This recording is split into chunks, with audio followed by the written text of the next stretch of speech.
If your day is not going great right now, I hope that a plant can help make your day better. Hey everyone, this is Jaleesa from Green Mable. It's been a while since I did a houseplant tour, and in this video, we're gonna do a new tour, including some very giant plants that have made their way into our home. I've brought a bunch of my houseplants inside from outside, and this room is filled with plants. I've got like, how many plants in here?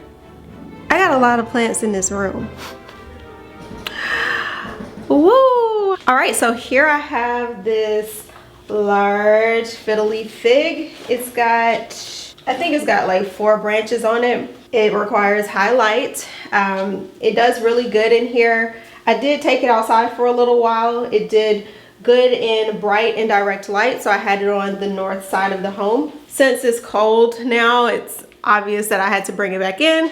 So it's doing just fine so far. Here we have the Stromathe Triostar. Now it looks a little rough around the edges, but I assure you it's doing pretty good considering all that it's been through in this house of ours. It has dried out a little bit along. Some of the leaves have dried out some. It's also grown several new leaves throughout the time it's been here. So it's been kind of tricky to kind of get this one right, but nonetheless, it's doing good. Here we have one of 3 crotons. This croton is one that is doing pretty good. Here it is. It's got a lot of green, newer leaves. The problem that I have right now is trying to make sure that all of the highlight plants get as much light as possible. So here I have them spread across this window right here because they're all competing for as much light as possible. So it's really kind of tricky to get it just right, especially in the winter. In the summer, I could just take them outside. Here, they're like everywhere around here. Here is the snake plants. This is my favorite, the Sansevieria Moonshine. It's doing quite well. It's put out several new rhizomes. 1, 2, 3. I think it's put out like 3 or 4 new rhizomes this year alone. So it's done really good. It's been in this pot for about 4 years, so it may be time to upgrade it come spring and summer of next year. This is the neon pothos, and I have 0 problems out of this plant. Another snake plant. This one is the black coral, I believe. Here's the cast iron plant. Luscious dark leaves. I just really love this plant. Is that a gnat? Ah, get out the way. Look at this foliage. Here's a Christmas cactus that's not doing too hot. All the blooms are gone. It's just leaves at this point. I'm hoping that it'll come back sometime in the spring. Maybe it'll bloom for Easter. And we will find out. We got the large and beautiful white birds of paradise. I like to keep this plant in the house, but I know it does better outside, so I like to allow it to be outdoors some, but obviously we are in the winter, and well, we're coming into winter's not officially winter yet. We're coming into winter and can't do that. I just ripped a leaf. Here's this large and lovely aloe. You may remember the previous video I did on aloe vera indoor care. It's doing good. Here's an amaryllis. This is a plant. This is a plant that blooms around this time of the year. It just opened up, so I am so proud of it. It was just like how these little 2 are down here. That's how this one was at the top. And these are so cute. I got this at Lowe's, and they had these little amaryllis bulbs decorated like, I don't know, like a Christmas ornament. So they glitzed it up with some glitter and some snow, and here it is. It was guaranteed to bloom, so it bloomed. All right, here is the banana plant, one of the banana plants that I got during the summer. I sold several of them.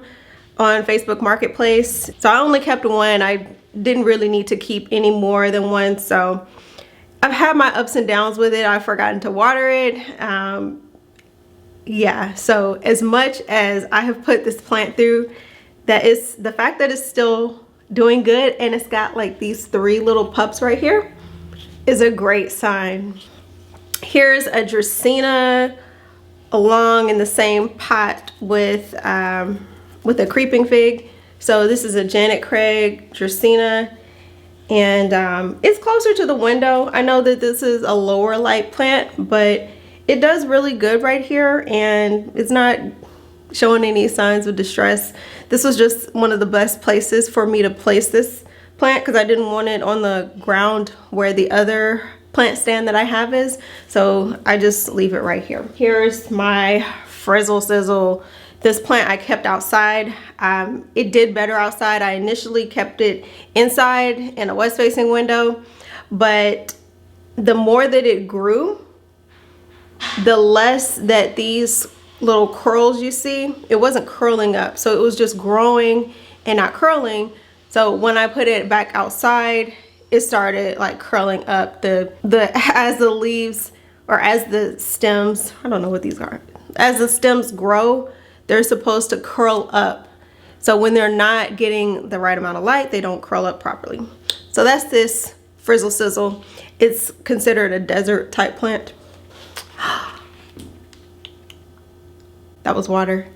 Here is the Diamondbackia Camouflage. Now you may remember when I did the video when I received the wrong plant. Now here's the wrong plant that I received. That was the Memoria Corsii. And here, this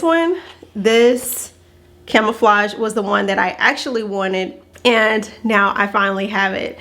So I was so excited when I saw it at one of the local nurseries nearby, and I was like, yes, that's it. So here it is. I still have it in its nursery pot, even though I have it kind of covered. I will probably wait to repot it in the spring. It's not showing any signs that it really needs to be repotted right now, so I'm just gonna leave that there. Here is one of my Christmas plants. I got the poinsettia, and this one is the pink lemonade variety. Here it is. I just love how these leaves look. Isn't this adorable? It's a twist from the traditional red poinsettias that you usually see. So I really like this one, and it is right here in the window because it's a highlight plant. All right, let me speed this up some. Here is one of my other crotons, pretty much like the bigger one. Here's my Diamondbackia Tiki. This one's done really well. I've had this one for a while, probably about 3 or 4 years now. No, scratch that. I've had this plant for 4 years, and I've propagated it a few times, and so I have some pups somewhere around here, but this is the mother plant. Here is a tray of highlight plants. This tray was originally outside, so since these plants have to be in here now, they're in here, and I've kept them on the tray. So here is the Queen Croton. You may remember from my previous video how to keep a croton happy. Be sure to go back and watch that video. Here I have the Ficus Ruby. I was so excited when I found this. This one is a recent buy from the nursery. I really wish that it had 2 stems on it, but it only has 1 right now. Hopefully that'll change. Hopefully it'll develop another stem, and that way I'll have 2 stems of this plant. Here is the Ficus Ruby. This one has 2 stems. In the spring and summer, I normally keep this one outside. I can't compete with the sunlight and the great outdoors when it comes to highlight plants because they just do better outside. So when they do better outside, guess what? I just keep them out there. Here's the Alocasia Polly. It's seen some better days. This plant lost 3 leaves recently. It was attacked by spider mites. I've had quite a time fighting spider mites with this plant, I constantly find webs on it. Yeah, so I'm always on the lookout with this plant. Maybe I can get this thing right someday and do a video on how to keep this one happy. Next up is the Calathea rufibarba, and it's definitely seen some better days, but unfortunately those days were before I got to it. But I am pleased that it's putting out some new leaves. I was almost ready to give up on this plant because I got it in August and it had not put out a single new leaf in the entire time that I had it up until earlier this month. I'm trying to be patient with it. It's proving that it's willing to bounce back. So hopefully come spring, it'll really start taking off and replace some of these bad leaves that you see on here. Last but not least, for the ficuses, I have the Ficus tenake.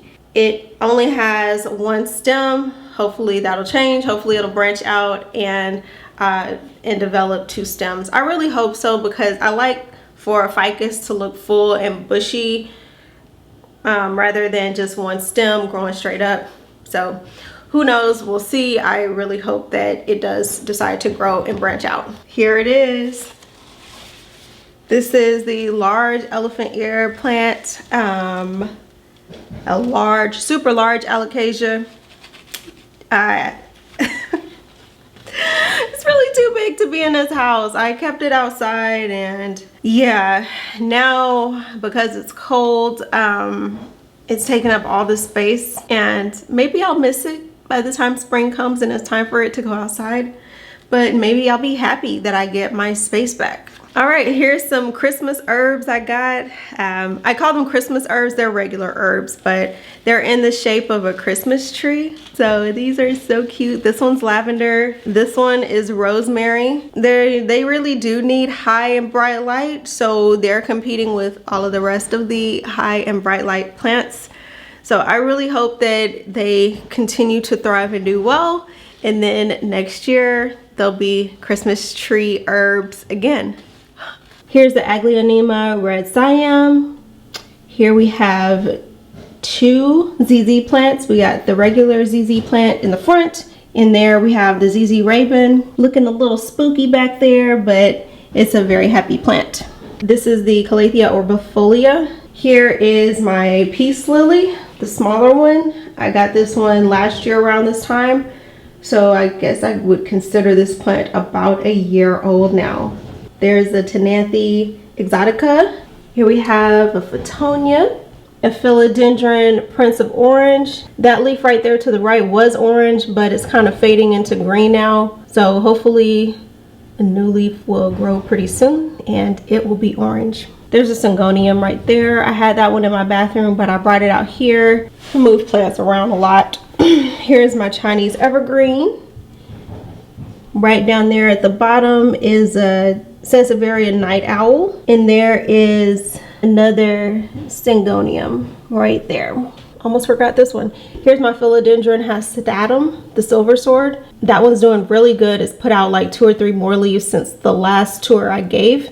And here I have this very large peace lily. It's huge. I'm sitting here on the floor right now and it's pretty big. I love this large peace lily.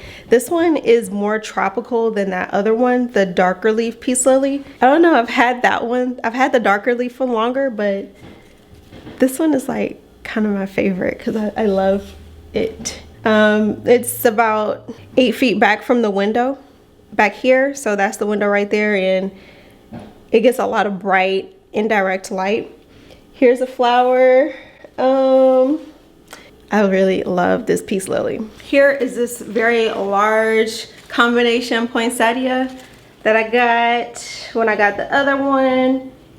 And man, when I tell you this is a thirsty plant, this is a thirsty plant. I'm not even gonna show you this underside. Just know it's doing pretty good. Wink, wink.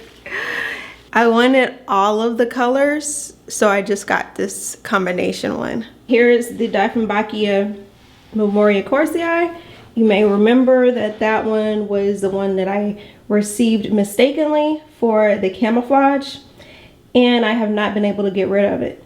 I put it for sale, but no one wants it, so I'm stuck with it. And last but not least, here we have the Philodendron Rojo Congo. Those two beauties are 2 new leaves, and it's done, actually this one's done better inside than it was doing outside. So it's been getting some rays of sunlight, and I think this plant really likes that, so it is very, very happy in here. All right, so that covers everything. I hope that you all enjoyed this tour. If you are not already subscribed, what are you waiting on? We would love to have you a part of the Green Mable plant loving, styling community. We are in Southeast Texas, so if you need our services, we will be happy to serve your home or business. If your day is not going great right now, I hope that a plant can help make your day better. Thank you so much for watching, and I will see you in the next video. Bye now.